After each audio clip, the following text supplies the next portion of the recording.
Hi guys, welcome back to my YouTube channel. ஆட்டுக்காலை நல்லா வேக வச்சு எடுத்துக்கோங்க. ஒரு பேன் சூடானதும் எண்ணெய் ஊற்றி கரம் மசாலா போட்டு வெங்காயம் போட்டு நல்லா வதக்கி எடுத்துக்கோங்க. நீங்கள் வெங்காயத்தில் உப்பு போட்டிங்கன்னா சீக்கிரமாக வெந்துடும்.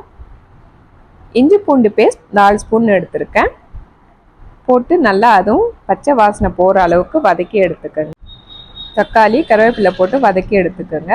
பச்சை மிளகா, மஞ்சத்தூள், மிளகாத்தூள், தனியாத்தூள், மிளகுத்தூள் போட்டு நல்லா பச்சை வாசனை போகிற அளவுக்கு வதக்கி எடுத்துக்கோங்க. வேக வச்ச ஆட்டுக்கால் தண்ணி இப்போ இதில் ஊற்றிடலாம். நல்லா 20 நிமிஷம் கொதிக்க விடுங்க. அதுக்கப்புறம் தேங்காவை அரைச்சி பேஸ்ட் எடுத்து அதுவும் இதில் போட்டு ஒரு 15 நிமிஷம் கொதிக்க விடுங்க. கொத்தமல்லி கீரை போட்டு இறக்கிடுங்க. பரோட்டா, பட்டர் நான், இட்லி, தோசை, சப்பாத்தி எல்லாத்துக்குமே காம்பினேஷன் ரொம்ப சூப்பராக இருக்கும். கண்டிப்பாக ட்ரை பண்ணி பாருங்கள். நம்ம மதுரை பன் பரோட்டா எப்படின்னு பார்க்கலாமா? முட்டை, சுகர், பால் எடுத்து நல்லா மிக்ஸ் பண்ணி எடுத்துக்கோங்க. மைதா, உப்பு போட்டு நம்ம மிக்ஸ் பண்ண வச்ச முட்டையை இதில் ஊற்றி நல்லா பசைஞ்சு எடுத்துக்கோங்க. காட்டன் கிளாத் எடுத்து தண்ணியில் முக்கி மாவு மேலே போட்டு வச்சுருங்க. ஒரு 30 மினிட்ஸ்க்கு அப்புறமா மாவு எடுத்திங்கன்னா அவ்வளோ சாஃப்டாக இருக்குது.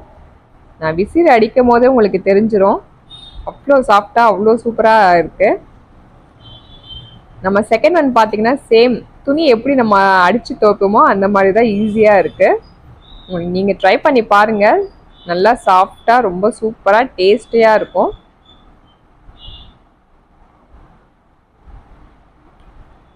இந்த வீடியோ பிடிச்சிருந்தா லைக் பண்ணுங்கள், ஷேர் பண்ணுங்கள், சப்ஸ்கிரைப் பண்ணுங்கள். மீண்டும் அடுத்த வீடியோவில் சந்திக்கலாம். Okay, bye friends.